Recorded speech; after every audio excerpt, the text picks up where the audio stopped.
महिला जिसे करीबन 50 दिन तक डिजिटल अरेस्ट करके रखा गया और उसे मनी लॉन्ड्रिंग का डर दिखाकर उससे इतने पैसे लूटे गए। महिला को टारगेट करते हुए आरोपियों के द्वारा डिजिटल अरेस्ट कर उसको डराते धमकाते हुए 2,83,65,60,000 रुपए की उगाही की गई थी। साइबर फ्रॉड कर लोगों को फंसाना आजकल बहुत आसान हो गया है, तभी तो पढ़े लिखे लोग, एक प्राइवेट कंपनी से जनरल मैनेजर के पद से रिटायर हुई महिला भी साइबर फ्रॉड के झांसे में आ गई और उसने करीबन 3 करोड़ रुपए उनको दे डाला। पूरा मामला राजधानी रायपुर के विधानसभा थाना क्षेत्र का है, जहां पर एक महिला जिसे करीबन 50 दिन तक डिजिटल अरेस्ट करके रखा गया और उसे मनी लॉन्ड्रिंग का डर दिखाकर उससे इतने पैसे लूटे गए।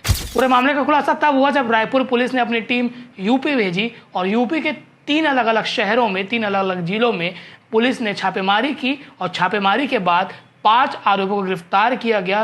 एक बड़ा सिंडिकेट का खुलासा हुआ है। अभी भी इस मामले में कुछ लोग फरार हैं, पर उनकी भी पतासाजी की जा रही है। पूरा मामला क्या है आपको बताते हैं। दरअसल रायपुर के विधानसभा थाना क्षेत्र में रहने वाली सोनिया हंसपाल को 21 मई को एक कॉल आता है, व्हाट्सएप में वीडियो कॉल आता है, जिसमें पुलिस सेटअप था बैकग्राउंड में और उनसे कहा जाता है कि आपके अकाउंट से जो पैसा ट्रांसफर हो रहा है उससे मनी लॉन्ड्रिंग हो रहा है और आपको अपने पैसों को वेरीफाइड कराना पड़ेगा, जिसके लिए वो आरटीजीएस के द्वारा पैसा अमाउंट को ट्रांसफर करवाते हैं। तो आप सोचिए कि कैसे कोई पैसे को वेरीफाइड कराने की बात कर रहा है। इस प्रकार से कोई भी प्रक्रिया आरबीआई या फिर हमारे भारत सरकार की कोई भी एजेंसी नहीं करती है। इस चीज़ में उनको फंसाया गया और उस चीज़ में वो डर गई, फिर उन्हें अमाउंट ट्रांसफ़र किया। इसके बाद लगातार अमाउंट ट्रांसफ़र करते गए और उसके बाद एक साइबर ठगों को पैसा पहुँचते गए।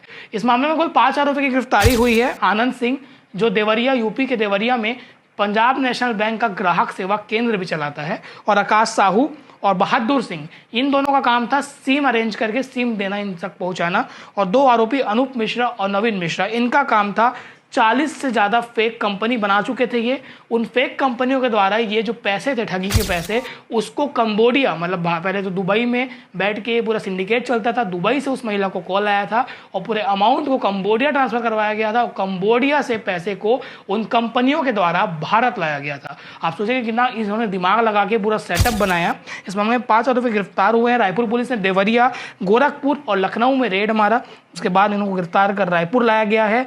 और 40 कंपनियों में से कुछ कंपनियों का नाम है Shri Narayani infra developer private limited, Shri Ganesh developer urban edge infra Buildicon private limited, Pavandhara infra Buildicon, snow heights construction private limited एवं आनंद ट्रेडर्स नामक फर्जी कंपनी बनाकर अलग अलग बैंक खातों से पैसे को यहाँ पे खपाया गया। ये भी झांसा दिया था कि हम दिल्ली साइबर विंग से बात कर रहे हैं और आपको मनी लॉन्ड्रिंग के केस में जल्द गिरफ्तार किया जाएगा अगर आप पैसों को वेरीफाइड नहीं करवाते। इनको डराते धमकाते हुए पहले इन्होंने अपने झांसे में फंसाया। मामले का मास्टरमाइंड जो है आनंद सिंह, उसने 15 से ज़्यादा लोग को दुबई भेजा ताकि वहां से वो साइबर फ्रॉड कर सके। इन तक लगातार नए नए सिम पहुंच रहे थे। इस मामले का खुलासा करते हुए रायपुर पुलिस के एसएसपी डॉक्टर लाल उमेद सिंह ने क्या बताया है, आगे आप सुनिए। तो आम आदमी में कुछ दिन पूर्व डिजिटल अरेस्ट का एक प्रकरण पंजीबद्ध किया गया था, जिसके तहत में एक 63 वर्षीय महिला को टारगेट करते हुए आरोपियों के द्वारा डिजिटल अरेस्ट कर उसको डराते धमकाते हुए 2,83,65,60,000 रुपए की उगाही की गई थी। इस पूरे प्रकरण में थाना विधानसभा में अपराध क्रमांक 345/2025, धारा 318(4) और 3(5) बीएनएस के तहत में अपराध पंजीबद्ध करके विवेचना किया जा रहा था। इस पूरे प्रकरण में 5 अंतर्राज्यीय अपराधियों को गिरफ्तार करने में पुलिस को सफलता प्राप्त हुई है।